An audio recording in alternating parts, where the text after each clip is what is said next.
Lucky Radhika के व्यवहार से परेशान हो गया था, लेकिन उसे ये भी समझ में नहीं आ रहा था कि वो आखिर परेशान हो क्यों रहा था। ऐसे में उसे लगा कि वो राधिका से जितना दूर रहेगा उसके लिए उतना अच्छा रहेगा। इसलिए उसने तुरंत अपना सामान जमाया और होटल से निकल गया। जब लकी होटल से बाहर आ रहा था तो एक गाड़ी में बैठे कुछ लोग लकी पर नजर रखे हुए थे।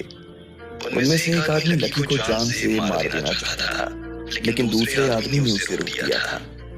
लकी इन सब बातों से अनजान जब एयरपोर्ट आया तो उसे प्रीतम का फोन आया। वो काफी परेशान नजर आ रहा था, गर्वित गायब हो गया था और प्रीतम को उसका ठिकाना कहीं मिल रहा था।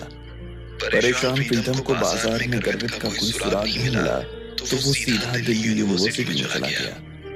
वहां जाते ही उसके सामने अमित आकर खड़ा हो गया था। मैंने सब जगह तलाश करवा ली है, लेकिन वो यहाँ तो नहीं आया था, अमित ने कहा। मैं भी बाजार में सब जगह पूछ आया हूँ।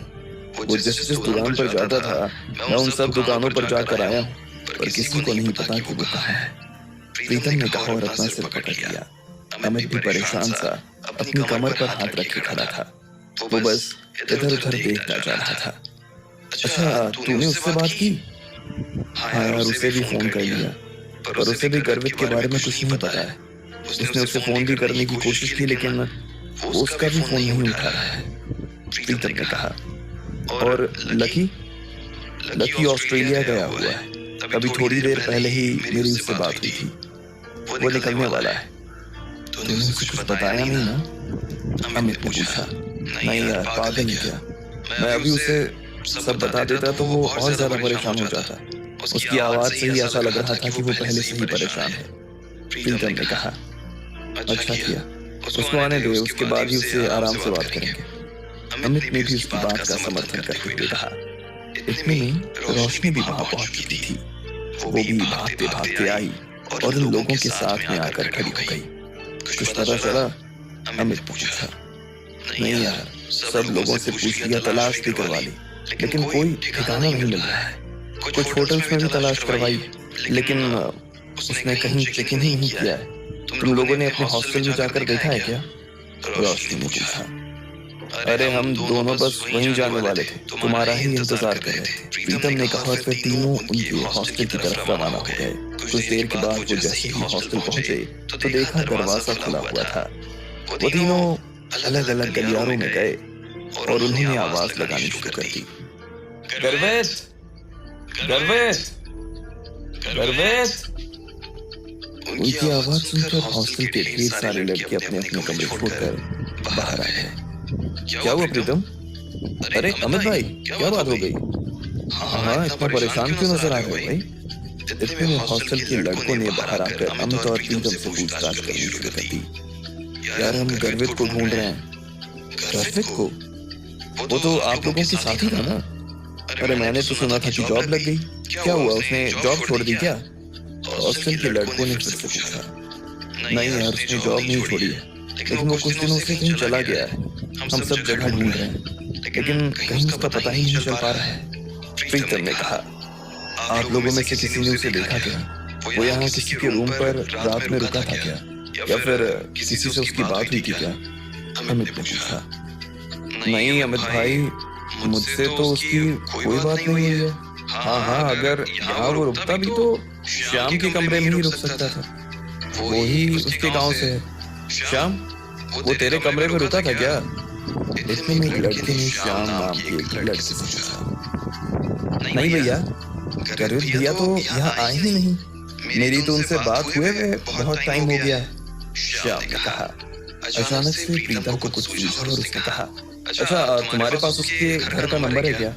हाँ, मेरे पास उनके पापा का नंबर है, श्याम ने कहा और प्रीतम को गर्वित के पापा का नंबर लिखवा दिया। हाँ चलो ठीक है, अगर वो यहाँ आए या किसी के भी पास उसका कोई फोन आए तो मुझे या अमृत को फोन कर देना। थोड़ा ध्यान रखना प्लीज। हाँ, प्रीतम ने कहा और वहां से निकल गया। अमित और रोशनी भी उसके पीछे पीछे ही चले आए थे। प्रीतम ने सीधा उसके पापा को फोन मिला दिया। जैसे ही उधर से उसके पापा ने फोन उठाया तो प्रीतम ने कहा, नमस्ते अंकल, मैं प्रीतम बात कर रहा हूँ। गर्वित है क्या? नहीं बेटा, गर्वित तो यहाँ नहीं है और मैं तो खुद तुम्हें ही फोन करने वाला था। मैं गर्वित को कब से फोन करने की कोशिश कर रहा हूँ, लेकिन उसका नंबर ही बंद आ रहा है। मैंने सोचा कि तुम्हारा नंबर कहीं से निकालूं, लेकिन समझ में ही नहीं आया कि कहाँ से लूं। कॉलेज फोन किया तो उनके पास भी तुम्हारा नंबर नहीं था। उधर से गर्वित के पापा ने बोला, क्या हुआ अंकल, कुछ अर्जेंट था क्या? प्रीतम ने पूछा। उसे उम्मीद नहीं थी कि जिस तरह से वो खुद गर्वित को ढूंढ रहा था, उसी तरह से उसके पापा भी उसके लिए परेशान हो रहे थे। अरे बेटा, वो उसकी मम्मी की दवा लेकर आनी थी। महीना शुरू हो गया है ना, तो दवा खत्म हो गई। मैं उसे इसलिए फोन कर रहा था कि थोड़ा पैसा डलवा देता। हालांकि दुकान वाले ने 4 दिन की दवा तो उधार दे दी है, पर वो कल तक खत्म हो जाएगी। अब उसके बाद वो शायद उधार न दे। इससे पहले कि गर्वित के पिता अपनी बात खत्म कर पाते, प्रीतम ने बीच में कहा, अरे नहीं अंकल, आप उधार की दवा मत लेना। आप मुझे अपनी बैंक डिटेल्स दे दीजिए, मैं खुद आपके खाते में पैसे डलवा देता हूँ। हाँ, हम साथ में ही थे अंकल, लेकिन वो कंपनी के टूर पर बाहर गया हुआ है और वहाँ इंडिया का नेटवर्क काम नहीं करता है। शायद ये बात उसे मालूम नहीं होगी, इस वजह से वो आपको पैसे नहीं भेज पाया होगा। एक काम करो, आप मुझे अपनी डिटेल्स दे दो, मैं आपके खाते में पैसे भेज देता हूँ, प्रीतम ने कहा। अच्छा ठीक है बेटा। उधर से उसके बूढ़े बाप ने कहा और फोन काट दिया। इधर अमित और रोशनी जो खड़े होकर उसकी सारी बातें सुन रहे थे, वो और ज्यादा परेशान हो गए। अमित को तो गर्वित पर गुस्सा भी आ रहा था और उसने कहा, कितना लापरवाह लड़का है यार, यहाँ माँ की दवा खत्म होने वाली है और वहाँ खुद मोबाइल बंद करके बैठा हुआ है। नहीं यार, वो लापरवाह तो नहीं है, पता नहीं उससे कैसे ये चूक हो गई।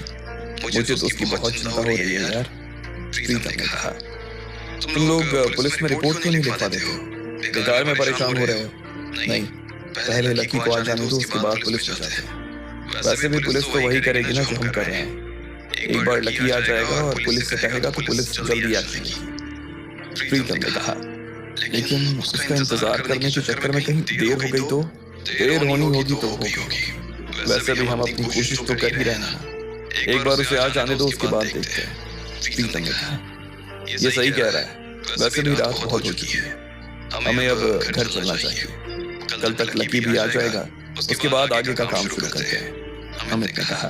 प्रीतम और रोशनी ने हाँ में से हिला दिया और तीनों अमित की गाड़ी में बैठकर घर जाने के लिए रवाना हो गए।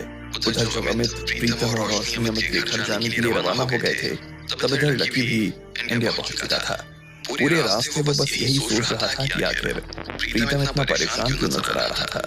जैसे ही वो एयरपोर्ट से बाहर आया तो उसने सबसे पहले प्रीतम को फोन किया। हेलो, कहाँ है? मैं दिल्ली एयरपोर्ट आ गया हूँ। ठीक है, तुम लोग कहीं जाना मत, मैं बस घर ही आ रहा हूँ, लकी ने कहा और फोन काट दिया। प्रीतम ने उसे भी अमित के घर बुला लिया था। लकी ने टैक्सी पकड़ी और सीधा वहां जाने के लिए रवाना हो गया। जैसे जैसे वो अमित के घर के पास आता जा रहा था, वैसे वैसे उसकी चिंता बढ़ती जा रही थी। उसने सोचने की बहुत कोशिश की कि आखिर बात क्या थी, लेकिन उसे कुछ भी कारण नजर नहीं आ रहा था। ऐसे में उसने अपनी आंखें बंद कर ली और अपनी जगह पर बैठ गया। कुछ देर के बाद उसकी गाड़ी अमित के घर के बाहर आकर खड़ी हो गई थी। प्रीतम, लकी ने सामान दरवाजे पर छोड़ा और सीधा अंदर चला आया। उसने देखा कि अमित, रोशनी और प्रीतम तीनों सोफे पर बैठे हुए थे। उन तीनों की शक्ल देखकर ही वो समझ गया था कि वो लोग काफी परेशान थे और बस उसके आने का इंतजार कर रहे थे। क्या बात होगी? सबके सब बड़े परेशान नजर आ रहे हैं। लकी ने खड़े रहकर पूछ लिया। लकी, 2 मिनट बैठ, जूते उतार ले। रोशनी जरा इसके लिए पानी लेकर। नहीं, मुझे पानी वगैरह नहीं चाहिए, मुझे ये बताओ कि बात क्या हुई और गर्वित कहाँ चला गया, वो दिखाई क्यों नहीं दे रहा है? लकी ने पूछा।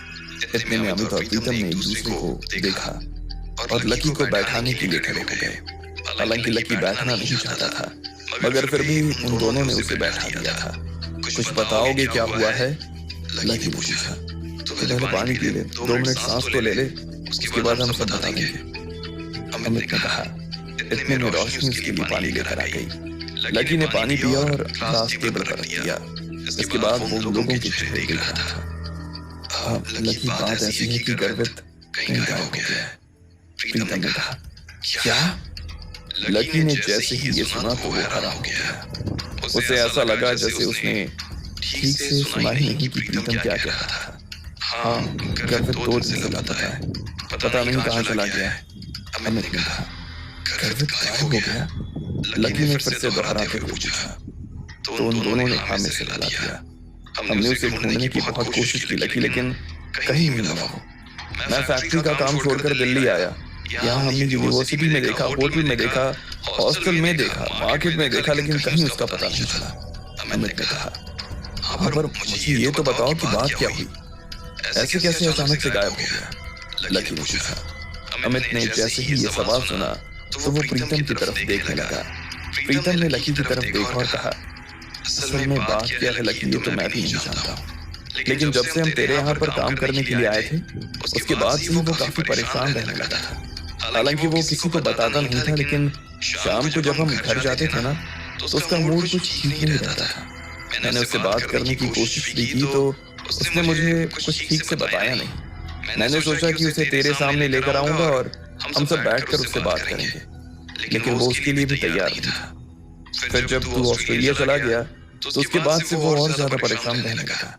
उसने इस बीच में शराब पीनी भी शुरू कर दी लकी। प्रीतम ने कहा। लकी ये सुनते ही हैरान हो गया।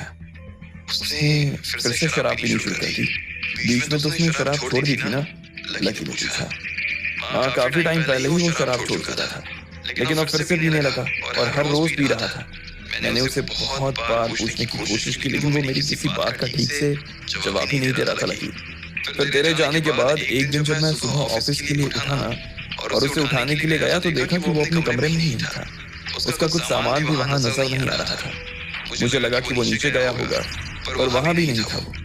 मैंने फिर उसे फोन किया तो भी वो फोन नहीं उठा रहा था और ना ही मेरे फोन का जवाब दे रहा था। मुझे लगा कि कुछ इमरजेंसी हो गई होगी, वापस आ जाएगा, लेकिन रात तक जब वो वापस नहीं आया तो मैं परेशान हो गया। उसके बाद उसका फोन भी बंद आ रहा है।